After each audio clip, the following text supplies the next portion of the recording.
Welcome to the Slop Temple. We pray this video helps. You start by getting the environment right. Park, set the handbrake, and switch the Swift DZire to accessory or engine on so the infotainment powers up. Once done, enable Bluetooth on your phone and make it discoverable. This helps the car find the device immediately.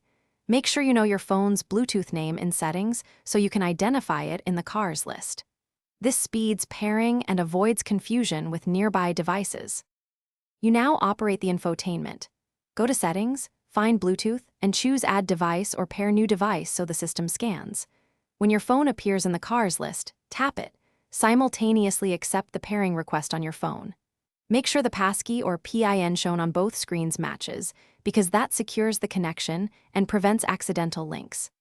After confirmation, grant permissions for contacts and media so phone calls and audio stream. You finish by testing.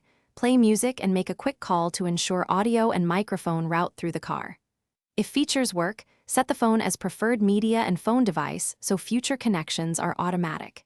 If pairing fails, clear paired devices on both the DZire and your phone, then retry. This removes conflicts. As a key troubleshooting tip, restart the phone or the head unit and check for Bluetooth firmware or phone OS updates, because outdated software commonly blocks stable connections.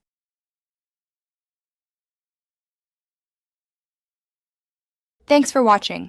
Consider subscribing if we helped you.